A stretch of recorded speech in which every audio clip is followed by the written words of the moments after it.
भगवान शंकर।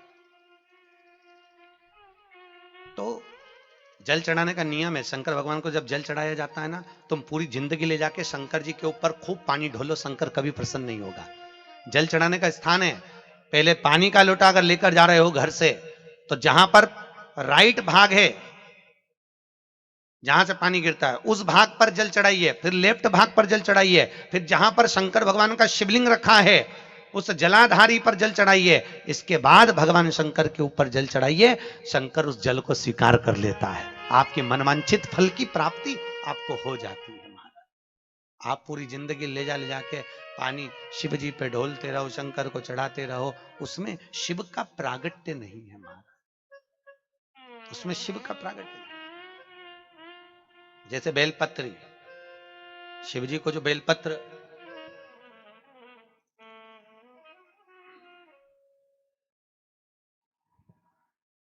समर्पित करी जाती है, उस बेलपत्र का भी भाग स्थापित है। जब आपका बच्चा एग्जाम देने जा रहा है, पढ़ाई करने जा रहा है और पास नहीं हो रहा है, या उसको आपको लग रहा है इसने पढ़ाई नहीं करी, पास नहीं होगा, तो शहद, बेलपत्री की बीच वाली पत्ती पर शहद लगा लीजिए और शंकर भगवान के शिवलिंग पर जाकर उसको बच्चे के हाथ से चिपकवा दीजिए। बच्चे ने भले पढ़ाई नहीं करी हो पूरी साल, पर बच्चा उस सब्जेक्ट में जिस दिन वो बेलपत्री चिपका कर आएगा उस दिन उस सब्जेक्ट में बच्चा पास होकर ही रहेगा, उसका एग्जाम उसको अच्छा प्राप्त होगा। शहद लगा।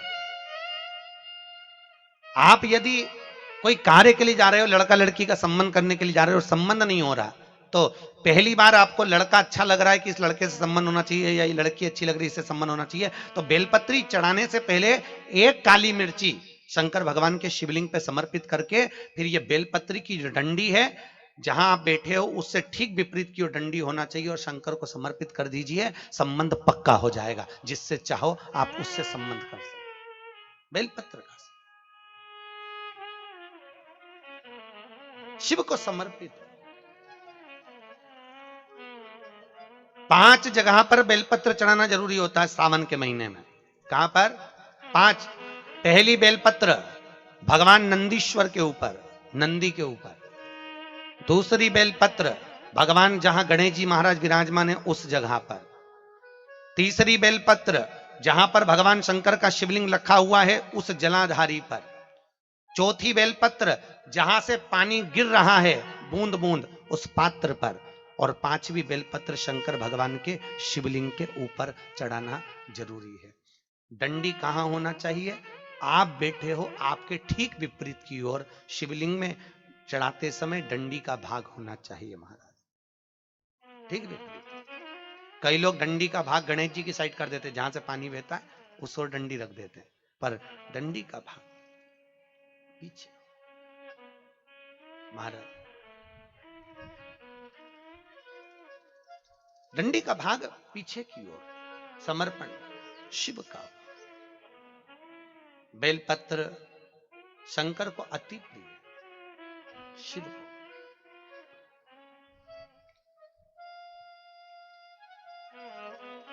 महाराज, जिस घर में 24 घंटे विवाद होता हो, सास का, बहू का, परिवार में देवरानी का, जेठानी का, कोई ना कोई जरा जरा सी बात में कहीं बहू का मुंह फूला, कहीं सास का मुंह फूला, कहीं देवरानी का, कहीं जेठानी का, कुछ मत करिए।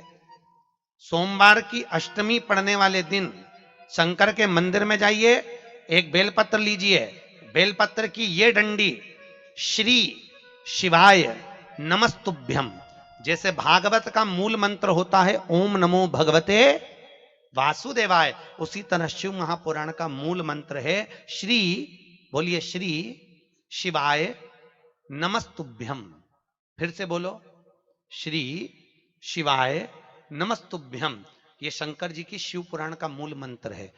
1000 महामृत्युंजय का जाप कर लीजिए और एक बार मुख से श्री शिवाय नमस्तुभ्यम बोल लीजिए। बस ये बोलकर इस डंडी को अपना नाम और गोत्र बोलकर जहां से पानी गिरता है उस पात्र में इस डंडी को अंदर लगा दीजिए और 1 लोटा पानी दूध में मिलाकर चढ़ा दीजिए। घर में शांति हो जाएगी, कभी किसी का क्लेश नहीं होगा, कभी क्लेश नहीं हो सकता, कहीं विवाद नहीं हो सकता। आपका गोत्र और नाम बोलकर समर्पित करिए प्रेम से, करुणा का भाव। मंत्र कौन सा बोलना है, फिर से बोलो, श्री शिवाय नमस्तुभ्यं।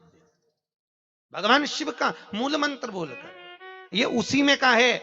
जैसे द्वादशी तिथि के दिन अगर किसी व्यक्ति को किसी व्यक्ति से पैसा लेना हो और वो नहीं दे रिया हो, बहुत प्रयास कर लिया, पैसा देने को तैयार नहीं है, माथा तक भड़क लिया, नहीं दे रिया, तो कुछ मत करो।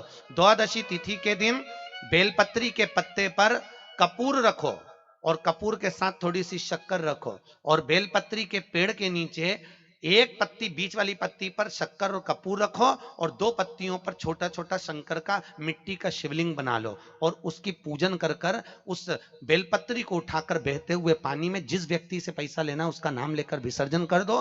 मात्र 2.5 से 3 महीने में आकर वो पैसा चुका जाता है महाराज, जिससे लेना भगवान शिव ओघड़ दानी है वो महाराज। शंकर की उपासना, शिव की करुणा, ये जितने बड़े बड़े ये आप जाइए कुंभ के मेले में, कहते हैं ये अघोरी बैठे हैं तब कर रहे हैं, कोई कहते हैं ये साधना में लीन है, इनसे कुछ पूछा जाए, कोई कहते हैं अघोरियों से काम करवाया जाए, कोई कहे कि बाबा जोगी से पूछा जाए। हमारा शिव महापुराण कहता है कहीं जाने की जरूरत नहीं, किसी के आगे जाकर धोख लगाने की जरूरत नहीं, किसी को कहने की जरूरत नहीं कि हमारा यह काम कर दीजिए। शिव महापुराण कहती है शंकर का खुद आराधना करिए। शिव पुराण में जो जो लेख लिखे हुए हैं, वेद व्यास जी ने सारी पुराणों में ये सब चीजें नहीं लिखी, पर वेद व्यास जी ने केवल एक शिव महापुराण ऐसी है जिसमें एक एक टोटके को एक एक जगह पर लिख दिया कि इससे आप कार्य करो, क्योंकि शंकर मृत्यु लोक का देवता है, जगत का बाप है, और बाप अपने बच्चों को कभी दुखी नहीं देख सकता, इसलिए वो विराजमान है वहां, इसलिए वो लिखा।